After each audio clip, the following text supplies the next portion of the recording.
One famous incident with a candidate. Another famous one was the Ed Muskie incident. Could you tell us a bit about Ed Muskie and his story with New Hampshire and what role you played? I don't know anything about that.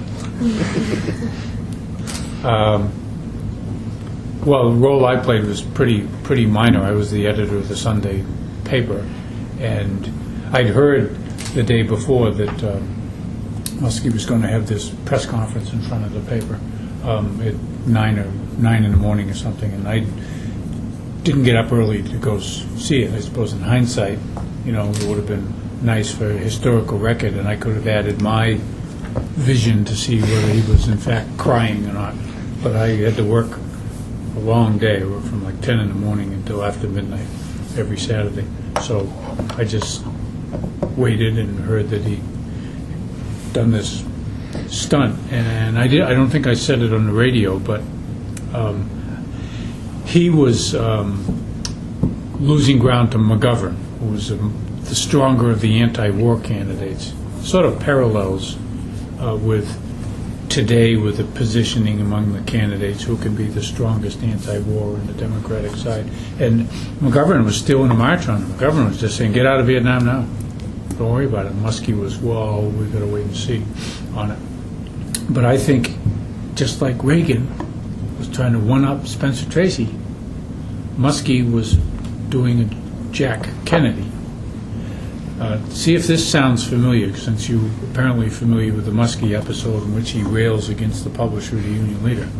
In 1960, the night before the general election, November of 1960, John Kennedy has a rally in the park across the street from the Union Leader building on Amherst Street. Huge crowds. He's been all over the country, and he's back in New England. He's going to go down to Hyannisport and await the results. And he has this event in the afternoon. Harry, you're too young. You wouldn't notice.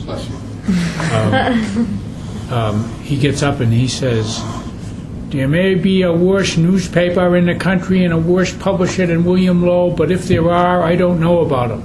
And he just really attacks William Loeb. His advisors said, don't lose your temper. But Kennedy didn't cry or appear to lose his emotions. He just gave it to the guy and went to Hyannis. And I think Muskie was well aware of that incident and tried to pull, big guy going to go against big bad William Loeb, because William Loeb to Democratic liberals was anathema. But Muskie, had no real reason and lost it. And the history always records that this was Muskie defending his wife because Loeb and the Union leader had picked on her with unfavorable stories. There was exactly one piece, and it wasn't even ours. It was a reprint, originally from a magazine called Women's Wear Daily, which I think is still around, which had been truncated by Newsweek in that small, boiled-down version. It was about that long, about Jane Muskie letting her hair down on a campaign bus and wanting to tell dirty jokes and smoke in the back of the bus. Now, this is 1972, mind you. That's why I asked the question about presidential candidates getting married. Back then, it was a different era. And Loeb or Finnegan, whoever was writing the editorials, they weren't always signed inside in those days. It said, it was called Big Daddy's Jane, which I think the Newsweek piece had been called. And we had an editor's note on it that said, well, is that, is this the kind of first lady you'd want in the White House? Oh, this is terrible, you're picking on my wife. Why didn't Muskie go down to New York City and pull a flatbed truck in front of Newsweek magazine and rail at the publisher there for picking on his wife? It was all calculated. The other part where he had much more reason to be angry with William Loeb and the Union leader was for something called the Canuck letter. Now, do you know that because we talked about it, or do you already know about it? No, I found research on it. What's the Canuck letter?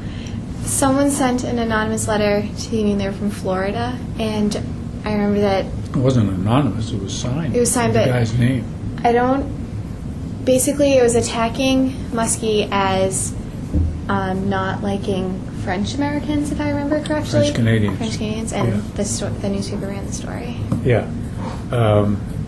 Paul something from Deerfield Beach, Florida. Now, in Loeb's defense, he ran every letter he got.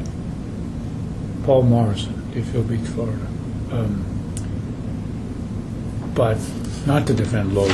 He should have checked out something like that because he's a presidential candidate, and he's saying, the guy's saying that Muskie came down to a campaign appearance, and we asked him if he had any problem with blacks or Negroes, a civil rights issue at the time, big deal, and Muskie allegedly said, no, our problem was with Canucks.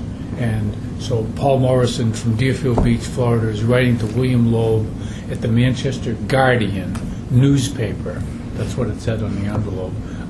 What do you know about Canucks? So Loeb runs a facsimile of this letter on the editorial page, and he writes a front-page editorial that says, Muskie insults Franco-Americans. Well, wait a minute now. I must say, I didn't know anything about that letter before it ran. Neither did my dad, who was the editor-in-chief. But Loeb was going to set Muskie's fuse on. And I think Loeb actually believed that this had happened, and, he runs the letter. Well, subsequent to that, it's never been proven who wrote the letter. The guy was never found. And a second letter came the next week, also in odd handwriting, which said, Paul Morrison's correct, and I heard it too. And Loeb ran that one. But at the Watergate hearings and the Watergate investigation, one of the operatives... Hello. Oh, how's it going? Great. One of the operatives was fingered as the guy who wrote that and did other dirty tricks during the Nixon campaign. So but Muskie really didn't rail about that. All he did, he got emotional about his wife and said, a good woman, have you ever seen the tape?